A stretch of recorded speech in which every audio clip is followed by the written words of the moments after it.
You know, there are moments in history that seem almost too strange to be true. Moments where one single person, making one single decision, changes everything. On a quiet September morning in 1976, a young Soviet pilot climbed into his cockpit, took off on what looked like a routine training flight, and simply never came back.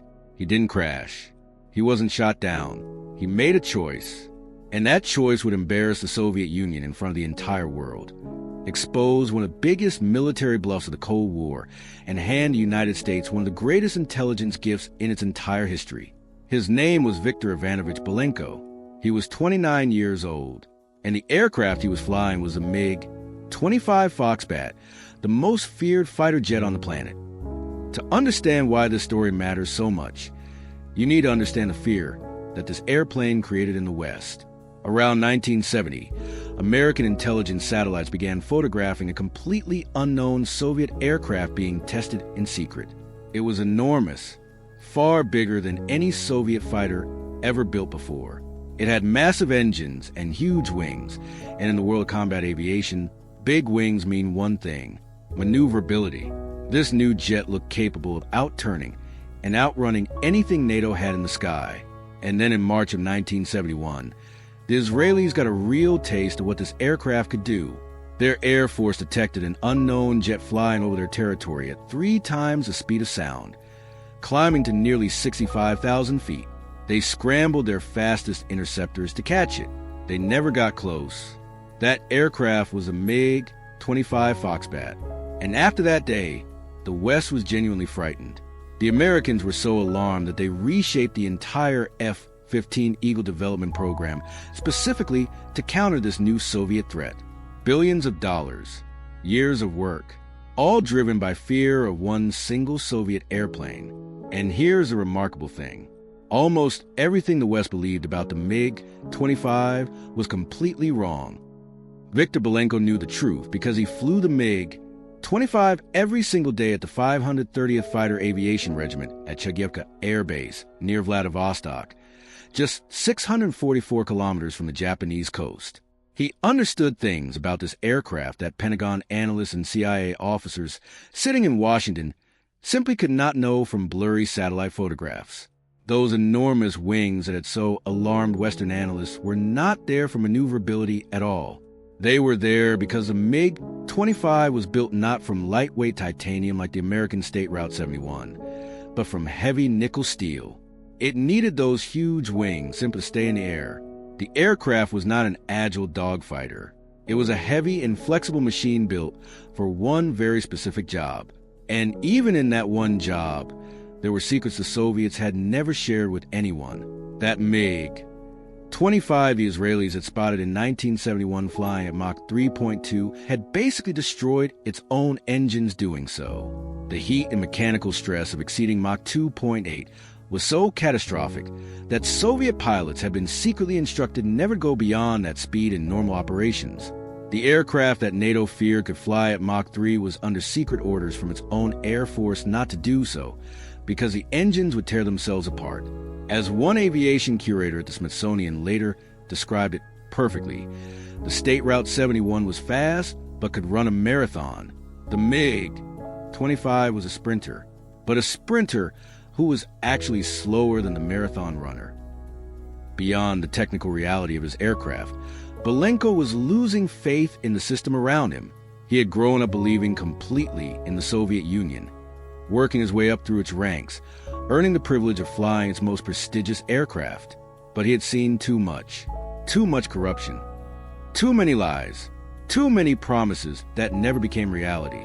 In a 1996 interview, he recalled it simply: the Soviet propaganda portrayed American society as spoiled and bankrupt. But I had doubts, and by the summer of 1976, those doubts had hardened into a decision. He was going to leave, and he was going to take the MiG-25 with him. On the morning of September 6, 1976, Belenko took off from Chagyevka as part of a routine training exercise alongside other MiG-25s. None of the aircraft were armed that day. He had already calculated his route carefully on the ground, memorizing the aeronautical charts he would need because there would be no navigation aids available to him Once he broke from the formation, the moment he separated from his squadron. He dropped the aircraft down to just 30 meters above the surface of the Sea of Japan, low enough to stay beneath Soviet and Japanese radar, and turned east toward Japan. He flew the entire crossing at that terrifyingly low altitude from memory, with the ocean surface rushing past just below him. When he judged he was deep enough into Japanese airspace, he climbed to 6,000 meters to make himself visible. Japanese air traffic controllers attempted radio contact immediately, but the MiG's radio was on different frequencies, and communication was impossible. Japanese fighter jets scrambled to intercept him, forcing Belenko back down to low altitude to evade their radar. He had planned to land at Chitose Air Base, a larger military facility better equipped to receive him, but the fuel situation made that impossible. He diverted to Hakodate Airport, a small civilian airfield whose runway was far too short for an aircraft with a MiG-25's landing speed. He came in hard and fast, touched down with too much speed, and the aircraft rolled off the paved runway onto the grass before finally stopping. Airport workers and ground staff stood completely frozen, staring at this massive dark military jet with Soviet Air Force markings sitting on their civilian airfield. Belenko climbed out still in his flight suit, fired his Makarov pistol into the air to keep people back, and announced he was defecting. The CIA, as one account later noted, could barely believe the gift it had just received.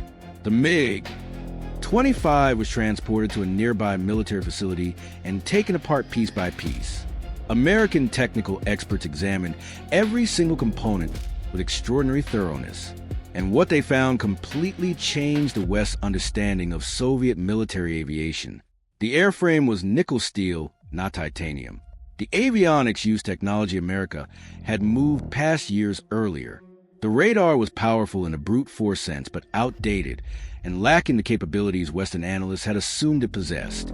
Aviation specialist Stephen Trimble summarized it clearly. American authorities were able to understand exactly what the aircraft was capable of doing, and what it was capable of doing was far less than anyone had feared. Roger Connor, aviation curator at the Smithsonian, was even more direct. The MiG-25 was not a very effective combat aircraft. It was expensive and heavy, a dog that barked but did not bite. The F-15 Eagle, built specifically to counter the MiG-25, turned out to be even more capable relative to an opponent than its designers had ever calculated. The myth of Soviet air superiority had been exposed, and the Soviets received their aircraft back in pieces, shipped home on a Japanese freighter, with a bill from the Japanese government for $40,000 to cover the freight and the damage to Hakodate Airport.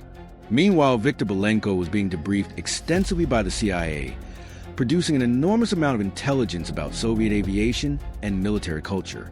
But alongside the intelligence work came the experience of ordinary American life.